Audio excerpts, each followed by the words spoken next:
একটা বিষয় এখন আমাদের বলে রাখা দরকার যে বর্তমান সময়ে বাউল শিল্পীদের যে ঘটনাটা চলতেছে, আপনারা প্রায় অনেকেই শুনছেন যে ব্যক্তিরা বক্তব্য দিয়েছে। আবুল সরকার যে কথাটা বলছে, এই কথাটা কোন সভ্য জাতি, কোন সভ্য ব্যক্তি, অসভ্য ব্যক্তিও কোনোদিন এই কথাটা বলতে পারে। যে আল্লাহ তাআলার সামনে আর পিছ কোনটা এটা সে বুঝতে পারে না, আর যে শব্দটা ব্যবহার করছে বাংলাদেশের স্বাধীনতার ইতিহাস থেকে নিয়ে আজ পর্যন্ত প্রায় আজকে 56 বছর বা 54 বছর যদি আপনি স্বাধীনতার ইতিহাস খুঁজেন, এই পর্যন্ত এত বড় জঘন্য কথা আল্লাহ তাআলার শানে, নবীজির শানে বেয়াদবি করছে।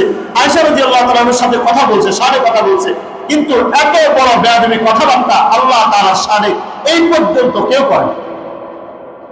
আর এদের পক্ষে কথা বলতেছে আমাদের বাজার পূজারী বড় মাওলানা আলাউদ্দিন জিহাদের মতো বক্তব্য ডাক্তার বেড়ারা দাঁড়ায়, আমাদের বিএনপির বড় বড় নেতারা দাঁড়ায় বলতেছে এটা ধর্মীয় উস্কানি। এদের কেন, এদের বিরুদ্ধে ফাঁসি চাইলো, এদের বিরুদ্ধে কেন আন্দোলন করলো?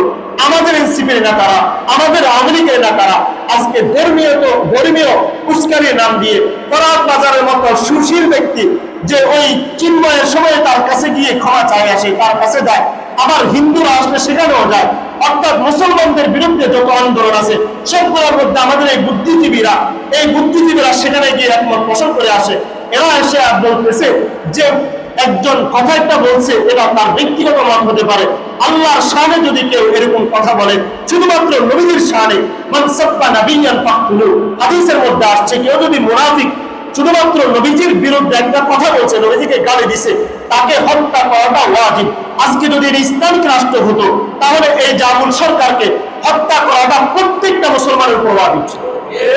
যে নবীজির শানে, আল্লাহ তাআলার শানে এত জঘন্য কথাবার্তা কোরআনের আয়াত দাঁড়ায় দাঁড়ায় সরাসরি সবার সামনে বলতেছে যে আল্লাহ তাআলা কোরআনে কয়বার নাসের কথা বলছে।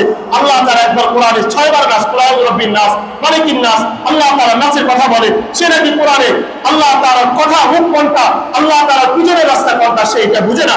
তাহলে বুঝেন কত বড় জঘন্যতম ব্যক্তি হলে সে দাঁড়াইয়া দাঁড়াইয়া সবার সামনে কথাটা বলে, আর আমরা প্রতিবাদ করলে তখন এটা ধর্মীয় উস্কানি হয়ে যায়।